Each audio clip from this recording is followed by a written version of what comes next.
Bonjour à tout le monde. On y va, on est jeudi Yom Hamishi, Chaf Adar. Aujourd'hui, je voudrais faire une parenthèse sur Parashat Shavua.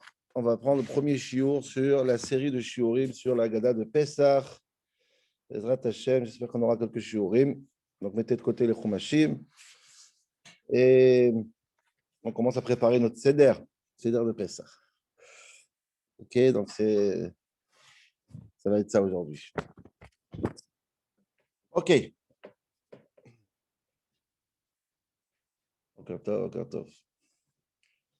Allez, l'idée, elle est comme ça. Aujourd'hui, je voudrais parler d'abord, avant de rentrer dans la Gada de Pessah, on aura l'occasion de rentrer, j'imagine, dans les prochaines semaines. Je voudrais parler, de manière générale, sur le Seder de Pessah et les règles phares, l'ADN de notre Agada, comment elle est construite, de quelle manière elle est construite. Je ne rentre ni dans l'histoire, ni dans toutes les chitotes. Vraiment, je veux rentrer dans le plus fondamental, mais le plus simple possible, sans oublier le saber, sans rentrer dans tous les détails. OK? Donc aujourd'hui, je vais rentrer sur ce qu'on appelle, ce qui est rentré dans le jargon Am Israël, comme c'est marqué dans les Sfarim, le Seder de Pessah. Seder de Pessah. Et le Seder s'appelle Seder, qui veut dire de l'ordre. Pessah, c'est une longue soirée. Il y a 2 soirs cette année, comme chaque année. 3 soirs cette année. Il y a 2 soirs et chaque soir, il est long, il est mesoudar, il y a des simanim, il y a un début, il y a une fin. Donc tout commence, tout va se faire b'ofen mesoudar, de manière très ordonnée. C'est pour ça qu'on appelle ça Seder Pessah. Je voudrais parler un peu de cette notion de manière plus approfondie parce que c'est elle qui va nous donner l'ouverture et la compréhension sur qu'est-ce qu'on attend de nous ce soir-là. Est-ce qu'on attend de nous un soir mesoudar, c'est-à-dire rangé de manière mesoudar ou autre chose? On va voir dans ce chiot. Pour commencer, je voudrais ramener un Khatam Sofer que je pense qu'on a ramené l'année dernière. Je voudrais commencer par ce Khatam Sofer, un magnifique Khatam Sofer sur les simanim du Seder. Parce qu'il faut que vous sachiez, Rabotai, Rabbi Marc, comment ça va? Il faut que vous sachiez, Rabotai, que les simanim du Seder, il y a 14 simanim, Kadesh, Urchatz, Karpas, Yachatz, Magid, Rochza, Motzi Matzah, Maror, Korer, Shulchan, Orer, Tzafun, Barech, Halel, Nirtza. Le but du Seder, de manière générale, c'est Veigadet Alevincha, le Magid, c'est-à-dire raconter à nos enfants, et Tziat Mitzrayim. Quoi qu'il en soit, le Seder, il a comme but de Chinour, nous éduquer nos enfants, éduquer nous-mêmes. C'est ça que je vais voir aujourd'hui. Et pour nous éduquer nous-mêmes, le Chinour se fait des Seder. Ça veut dire quoi? Quand tu éduques un enfant, tu le fais Seder. Il y a de l'ordre. Dans la Mishnah Pirkei Avot, Ben Chamesh le Mikra, Mishnah, Gemara, il y a un Seder. Surtout quand on a une soirée de Chinour, une soirée d'éducation. Les choses sont ordonnées. On ne va pas commencer la Kabbalah à 8 ans, tout le monde le comprend. Les choses sont ordonnées. Et c'est le seul jour dans l'année qu'on appelle Seder. Malgré qu'il y a plein de choses qui se font ordonner. On ne fait pas le loulav et le hétrog le soir, on le fait le matin. Mais ça ne s'appelle pas Seder. Pessah, c'est le Seder. Léla Seder. Dit le Khatam Sofer, presque avec ces mots, mais ce qu'il veut dire lui, c'est que bien sûr, il faut éduquer nos enfants, mais bien évidemment, ce soir-là, c'est un chinour de chacun d'entre nous. Et c'est quoi le but de ce Seder? Ça, c'est écrit dans beaucoup de Sifarim Chassidut et de Kabbalah. C'est que le but du Seder de Pessah, c'est Kadesh Urchatz. Ça veut dire quoi? Ça veut dire que le but, c'est d'arriver à une certaine Gdusha. Pas chose s'éduquer. Arriver à servir à Kadosh Baruch Hu et quitter l'Égypte pour arriver à Matan Torah et devenir un homme Kdoshim Tiyu. Kadesh. Urchatz, c'est-à-dire se laver de toutes les mauvaises choses. Et pas chaud. Donc ce soir, vraiment, c'est un soir de Chinour. Comment arriver à Kadesh Urchatz? Et pour comprendre comment on fait pour arriver à Kadesh Urchatz, dit le Khatam Sofer, le Seder, les Simanim, les 14 Simanim du Seder, ce sont dans leurs mots à eux un chiour, comment arriver à Kadesh Urchatz et quel est le chemin de ne pas prendre pour arriver à Kadesh Urchatz. Et il va faire, je prends le Khatam Sofer en tant que préface, pour nous passer les 14 Simanim du Seder. Et quand on prend les simanim avec leur nom et on les traduit, ça donne une histoire. C'est comme, vous savez, les dessins comme ça, avec 1, 2, 3, 4, tu fais des traits comme ça, et ça fait un dessin. Kadesh, Urchatz, Karpas, Yachatz, Magid, Rochza, Motzi, Matzah, Maror, Korer, c'est une histoire, c'est une manière de nous expliquer comment devenir Kadesh, Urchatz. Et pas Chas Shalom, le contraire de Kadesh, Urchatz. Et je vais commencer avec ce Khatam Sofer. J'ai la copie ici, mais je ne vais pas lire dans le texte parce que je vais laisser à la fin de ce shiur, 5 lignes que je trouve dans le Shem Ishmuel, c'est lui, c'est sa préface de tout la Haggadah. Seder Haggadah chez le Pesach Seder, il met 5 lignes, c'est presque des codes. C'est une bombe atomique que je vais lire avec vous à la fin du shiur qui va nous expliquer nos quelques questions qu'on aura sur ce shiur. Et je vais laisser lui lire sur le texte. Et là, je vais le dire par cœur, le Khatam Sofer, malgré que tout le monde connaît les simanim, donc tout le monde peut comprendre de quoi je parle. Dis le Khatam Sofer. Le Seder, il est, écoutez bien, c'est intéressant quand on commence le Seder, chaque chose qu'on dit maintenant, qu'on peut répéter à nos enfants. Quand il y a un minag de lire tous les simanim avant de commencer le Seder. On dit Kadesh, Shouchat, Karpas, Yahat, c'est écrit dans la Haggadah. Donc maintenant, c'est une explication magnifique. Et il dit comme ça, on avance. Kadesh Shouchat, pour arriver à une Kedusha incroyable et se détacher de Rat, se laver de toutes les mauvaises choses, de son Yetzerara, faire une vraie tchouva. Dit le Khatam Sofer, il y a 2 conditions importantes pour commencer à faire tchouva. Alors, je veux préciser, on peut faire tchouva tout le temps.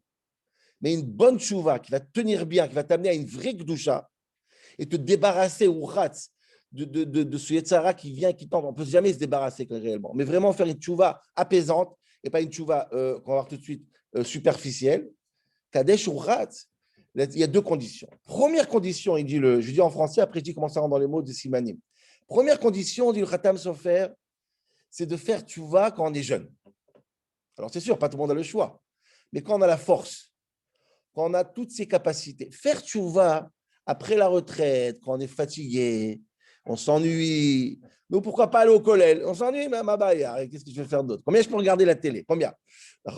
Donc, cette tchouva-là, dis-le, ce n'est pas une bonne tchouva, c'est qu'on a toute sa force, toutes ses capacités, 30 ans, 40 ans, je ne vais pas vexer personne avec son âge, on a toutes ses capacités, on peut être jeune même quand on est vieux. Vous savez que l'organisation essentielle de Chabad en Israël s'appelle Tseirei Agudat Chabad. Les jeunes d'Agudat Chabad, les fondateurs de cette organisation, il y a encore la photo, c'était des gens vieillards de 80 90 ans. Et il y avait chaque année, quand elle a été fondée, la photo de tous les organisateurs, c'est marqué Tseirei Agudat Chabad, les jeunes de Chabad, et toutes les organisations.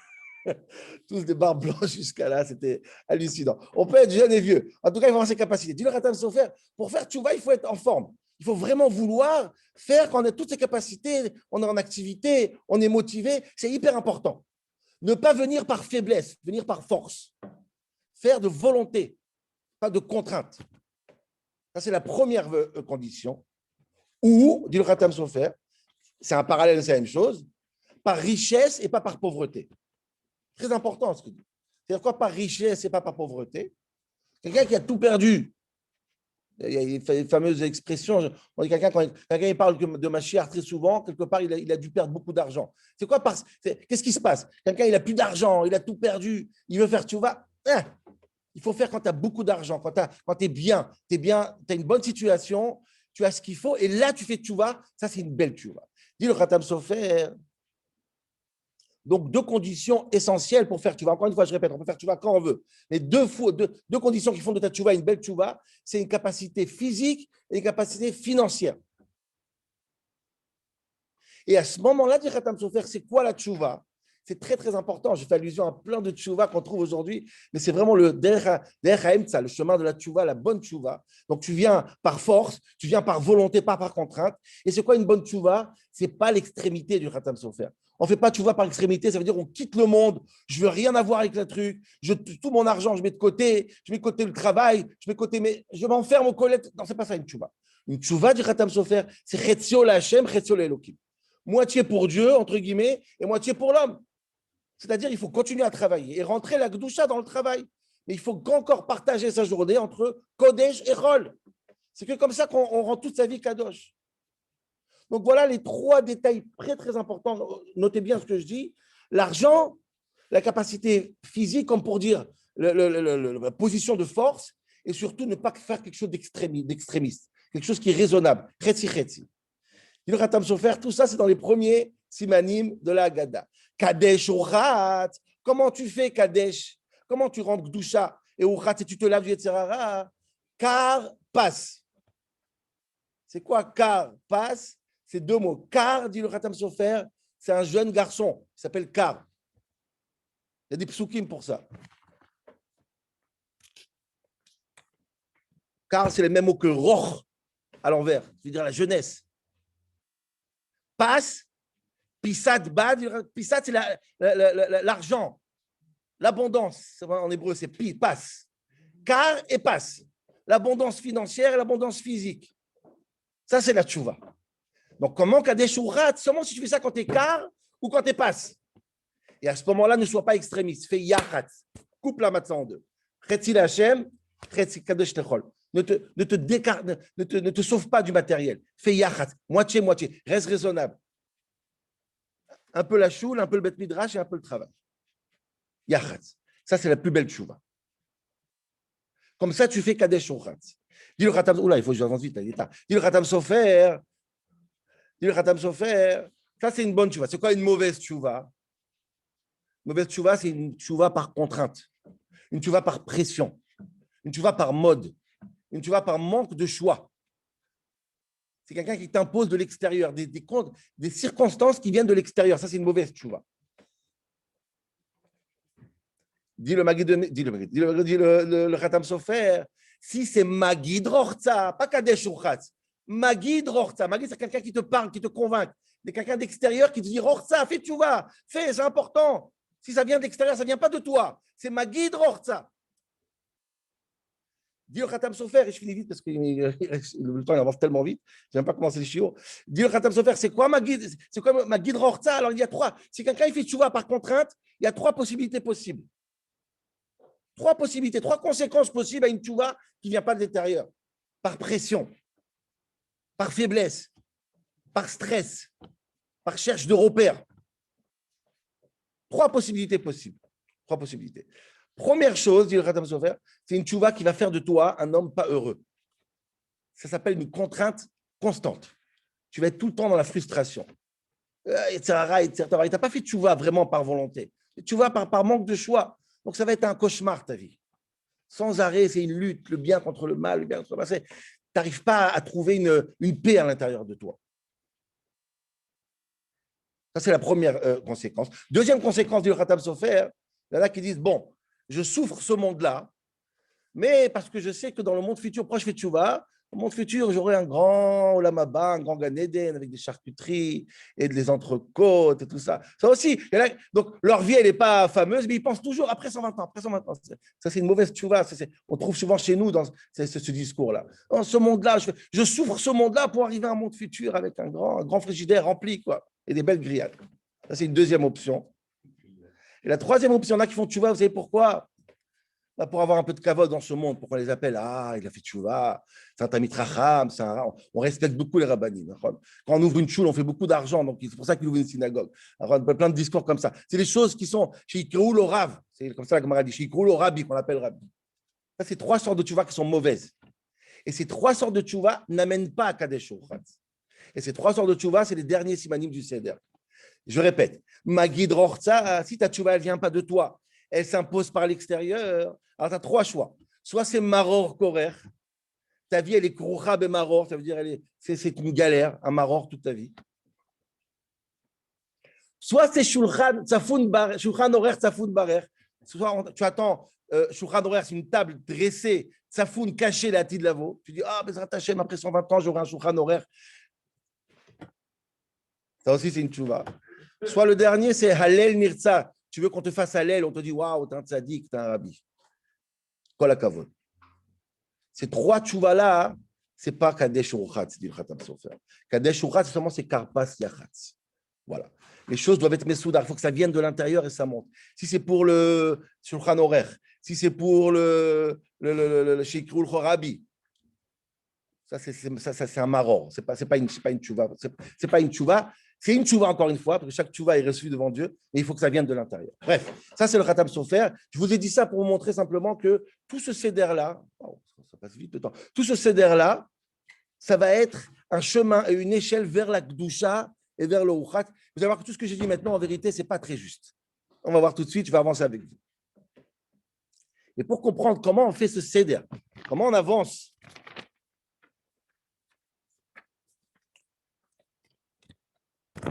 comment on avance dans ce céder-là qu'on va faire à Botaï tous ensemble, le premier soir, le deuxième soir, comment on arrive à une doucha, pour comprendre comment ça marche, comment ça fonctionne, je vais vous lire un morceau de la Haggadah.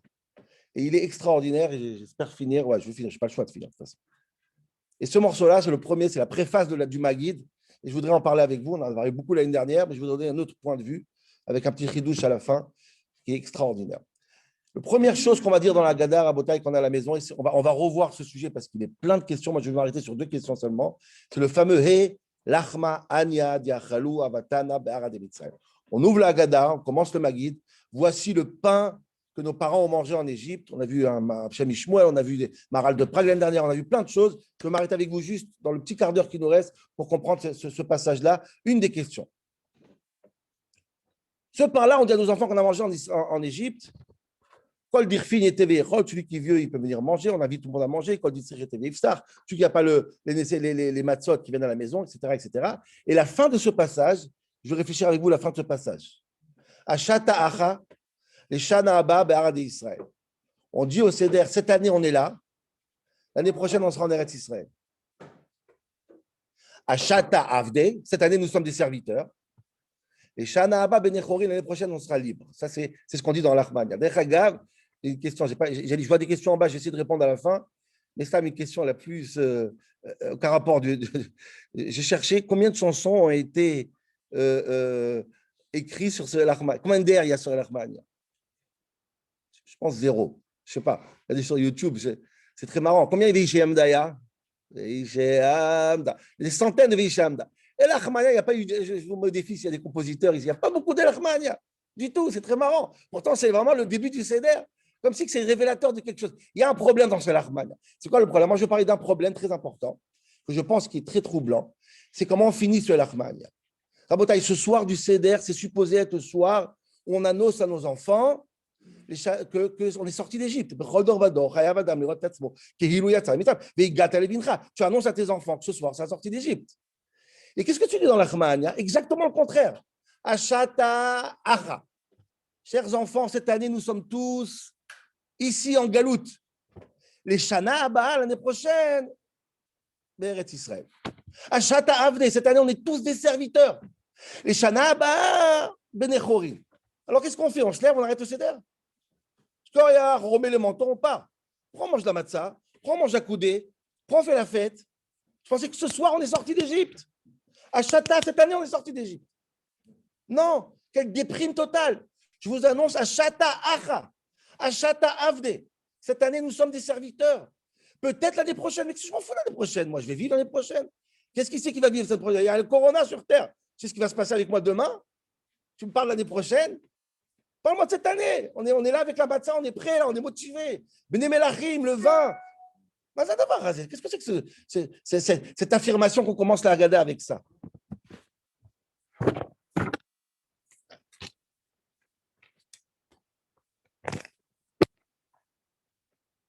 Pour avancer, pour comprendre ça, je voulais avec vous un morceau de Gemara très important. Il nous reste 10 minutes. Et ce morceau de Gemara, Rabotai, sachez-le, tout ce qu'on va faire dans le Seder, tous les shiurim, tout ça, et c'est fondé sur cette Gemara parce que ça, c'est l'ADN halachique de la constitution de la Haggadah. C'est une phrase que celui qui ne connaît pas cette phrase, il n'a pas connu, il ne comprend pas comment elle fonctionne notre Haggadah. Il a mis ça dans Psachim.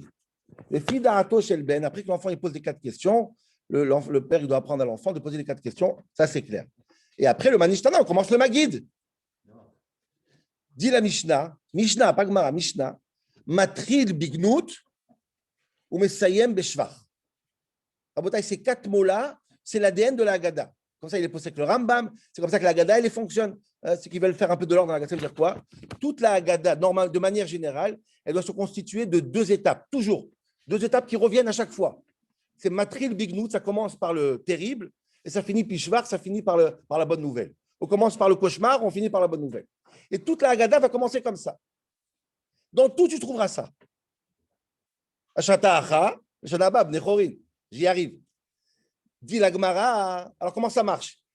De quoi on parle? C'est quoi Gnout? C'est quoi Shvach? Il y a une marloquette dans la Gemara. Écoutez bien, 2 avis. Rav et Shmuel. Rav Amar, Rav il dit, Mitrila ayu ovde avodazara. Il faut commencer la Haggadah avec quoi? Avec une phrase de dire que quoi? C'est ce qu'on dit dans la Haggadah, que nos parents, nos ancêtres étaient des idolâtres. Avec Terach, Avi Avraham, vous savez, on le dit dans la Haggadah. Et finir par quoi? Et Kirvan ou le Sinaï. Et Baruch Hashem, aujourd'hui, on a reçu la Torah. Très bien. Matril Bignout, Sahem Beshvar. Commencez par Avodazara, l'idolâtrie, pour finir par la Torah. Ça, c'est la première avis. Shmuel Amar, Shmuel y pense. C'est pas ça, Gnout et Shvar. Il faut commencer par Avadim, Aïn ou les Pharaons et Mitzrayim. On commence par la servitude, pas l'idolâtrie. Le fait qu'on était des serviteurs. Et pour finir, qu'on a été sortis d'Égypte. Ça, c'est le Gnout et le Shvar. Donc, on a deux avis, on a deux Agadot. Vous pensez qu'on a une Agada? Il y a deux Agadot. Il y a l'Agada de Rav et l'Agada de Shmuel. Et nous, notre Agada à nous, elle a pris les deux Agadot, elle a mis dans un seul livre. Comprenez bien. La Agada de Rav, c'est quoi? On commence par l'idolâtrie, Bignout, et on finit par le mont Sinaï. La Agada de Shmuel, c'est quoi? On commence par l'Égypte et on finit par la sortie d'Égypte. Voici les deux Agadot. Moi, je pense, j'ai envie d'arriver au bon, je n'ai pas commencé sur encore, mais bon, moi, je pense que ces deux Agadot, elles sont parallèles à ce qu'on vient de dire dans Helach Ma'ania. Comprenez-moi bien. On l'a dit, cette année, nous sommes en France, l'année prochaine en Israël. Cette année, nous sommes serviteurs. L'année prochaine, nous serons libres. Je pense que ces deux formules-là sont parallèles aux deux formules de Rav et Shmuel. Cette année, nous sommes en Galoute. L'année prochaine en Israël, c'est Shmuel. Cette année, il dit, on commence par nous étions serviteurs. Nous sommes sortis d'Égypte. Et cette année, nous sommes serviteurs. L'année prochaine, nous serons libres. C'est parallèle à quoi? À ce qu'il dit Rav. Cette année, nous sommes idolâtres. C'est quoi le serviteur? C'est l'idolâtre. Et c'est quoi le Bedrorim? Celui qui est au Sek Batora. L'année prochaine, nous serons libres. C'est de quoi? C'est qu'on a quitté l'idolâtrie. Vous comprenez? Donc, c'est-à-dire que c'est les deux formules de Helach Ma'ania sont les deux formules des deux Agadot. Est-ce que vous comprenez ou pas? C'est simple, c'est très simple. Maintenant, et j'arrive aux dernière étape. Contrairement à ce qui a marqué dans la Gemara, que c'est quoi? C'est quoi l'étape du Gnout? La mauvaise étape, c'est le passé. Et le Shvar, la bonne nouvelle, c'est quoi? C'est le présent. Dans le Helach Ma'ania, le Gnout, c'est quand? C'est maintenant. Hachata'acha. Et c'est ça qui est terrible dans le Helach Ma'ania. Vous comprenez ce que je veux dire? Là, Gemara, elle dit qu'il faut commencer par le cauchemar, finir par la bonne nouvelle. C'est très bien ça. À l'époque, nous étions en Égypte. À l'époque, nous étions idolâtres. Mais dans le Helach Ma'ania, quand on fait Gnout et Shvar, c'est terrible. C'est que le cauchemar, c'est maintenant et la bonne nouvelle, c'est le futur. Et là, c'est compliqué. Comment on peut faire le seder avec ça? Comment on peut commencer avec l'idée de faire un seder qu'on est en train de dire à nos enfants que le cauchemar, ce n'est pas nos parents. Le cauchemar, c'est nous et maintenant. Même Rav et Shmuel, ils vont dire non, je ne peux pas ça. Tu me bousilles mon seder.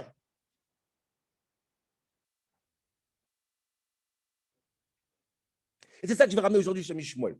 Vraiment rapidement, il nous reste 6 minutes. Et comprenez bien la formule en hébreu, elle est magnifique. Matril begnout. On commence par le cauchemar, mais cauchemar, ce n'est pas la bonne traduction. Gnout, c'est quoi? Gnout, en hébreu, ça veut dire quelque chose de dégoûtant. Alors, je comprends que l'idolâtrie, c'est dégoûtant. Mais le fait que nous étions en Égypte, qu'est-ce qu'il y a de dégoûtant? Ce n'est pas de notre faute. Ce n'est pas un gnout. C'est quoi ce dégoûtant-là? C'est quoi Achata? Qu'est-ce qu'il y a de dégoûtant dans tout ça? Comprenez bien l'idée, elle est incroyable. Pour comprendre ça, je vais vous lire un morceau de Shem Shmuel. C'est lui, c'est sa ptira, c'est son ouverture au Seder. Je pense que si on comprend Shem Shmuel, ça change, c'est bouleversant. Même moi, je ne comprends pas ce que je vais vous dire. Je vais vous donner une petite préface d'1 minute. Si j'ai dit jusqu'à maintenant que Seder, Pessah, c'est quelque chose qui est ordonné, je vous ai tourné la tête, je vous ai menti. Pourquoi? Parce qu'il n'y a rien d'ordonné dans ce Seder. Pessah, d'ailleurs, il n'y a pas une phrase, un oxymore, une phrase qui se redit. Il n'y a pas une tellement phrase contradictoire comme Seder, Pessah. C'est quoi Pessah? Pessah, c'est Dieu, il a sauté. Diloug. Sauter. C'est quoi Seder?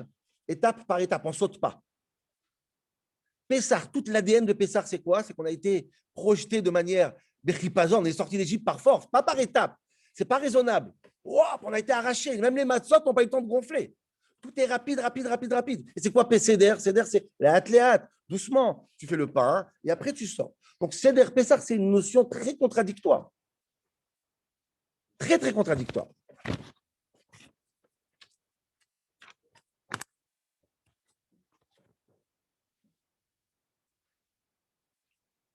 C'est quoi le Seder?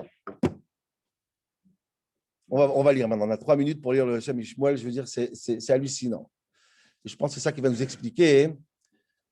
C'est quoi le Gnout, Rabotai? C'est quoi le Gnout? Ah, attends, je ne sais pas si j'ai bien fait. Je recommence. Oups. Oups. Voilà. Vous l'avez, Nachon, je ne vous vois pas, mais dites-moi si vous ne l'avez pas, vous me dites.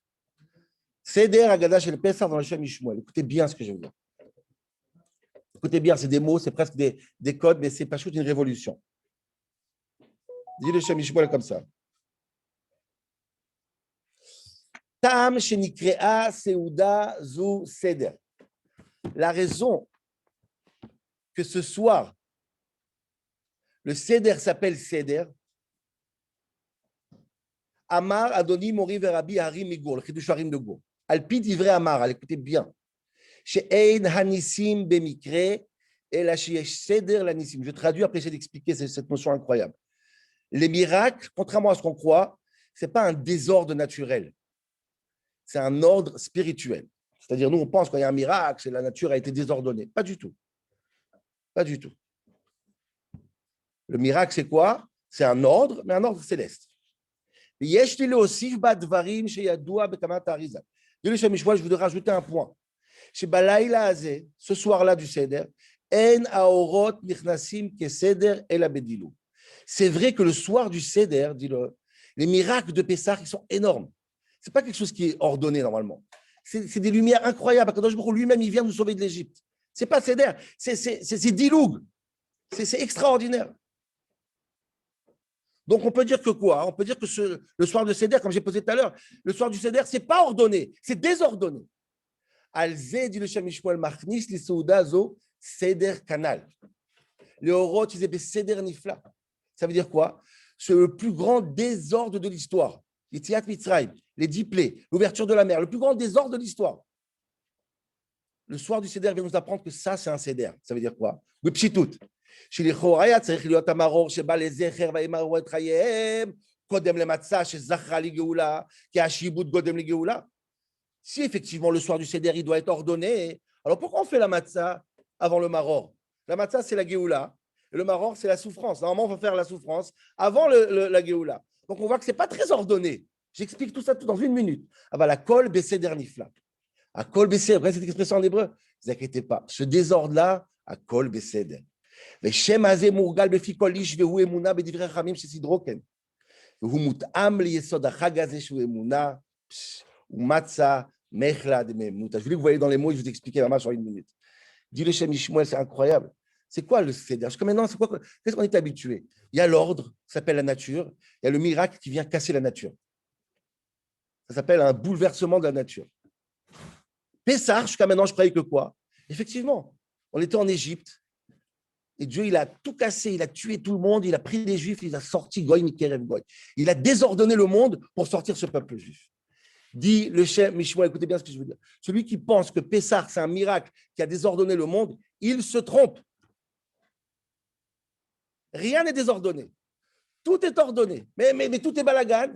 Dit le Shem Mishmuel, vous savez c'est quoi le vrai Seder? C'est que le Juif, le soir de Pessah, il arrive à un niveau tellement haut que le miracle, c'est le Seder. L'irrationnel, c'est le Seder. C'est comme ça. Quoi? L'ouverture de la mer, c'est normal. Harry, c'est Dieu. C'est plus un ridouche. Le Seder de Pessah de Shem Mishmuel, c'est d'ordonner quelque chose qui est complètement désordonné. C'est pas que je dis waouh, Kadosh Baruch Hu fait des miracles. Je fais même plus le waouh. Ça, c'est le Seder. Et chaque juif du Shem Mishmuel, même le juif le plus simple, tu dis qu'est-ce qui se passe ce soir? Ce soir, il y a le Seder. C'est quoi le Seder? L'ouverture de la mer, la sortie d'Égypte. C'est normal. C'est logique. Vous vous rendez compte dans quel niveau on monte? C'est même plus un miracle la sortie d'Égypte, c'est un Seder. Et être en galoute, c'est quoi? C'est une folie. Être influencé par les Sahara, c'est pas normal. C'est Hirs, c'est dégoûtant. Nous, on est le Seder à nous, c'est quoi? Notre logique à quoi? C'est Dieu. C'est les miracles. C'est la matzah avant le maror. Ça, c'est le Seder Pessah. Et Dieu, Kol Yehudi Pachout. Chaque juif, il te dira naturellement le Seder Pessah. Pessah, c'est le Seder. Le miracle, c'est normal. La Kedusha, c'est normal. Kadesh Ochat, c'est normal. Oh, la Touma, c'est Hashem Ishma. C'est Hashem Ishma. Si vous avez compris, j'espère que vous avez compris parce que c'est tellement fort. Si vous avez compris, je pense que c'est la réponse, et j'ai fini tout de suite. Je pense que c'est la réponse à la question de Hachat Ha'acha. En réalité, Rabotai, ce soir, c'est quoi, vous savez, c'est quoi le Gnout? Le Gnout, c'est le dégoûtant. Ce soir, on dit à nos enfants, être en galoute, c'est dégoûtant. Ressentir que la galoute, c'est dégoûtant, pour ressentir ça, il faut être à un niveau que la Géoula, c'est naturel. J'espère que vous comprenez ce que je veux dire. Ashata Acha, Ashata Avde, être en galoute, être dans la Vodazara, c'est un gnout. Matril begnout. Arriver à un niveau que être loin de Dieu, c'est gnout.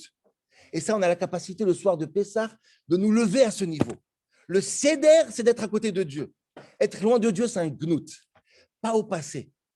C'est le meilleur chinour, Rabotai. Le chinour de nos enfants, c'est de dire aux Rabotai, nos enfants, Achata Acha, Achata Avde, être Eved et être loin, c'est gnout. Ce n'est pas un problème, c'est dégoûtant.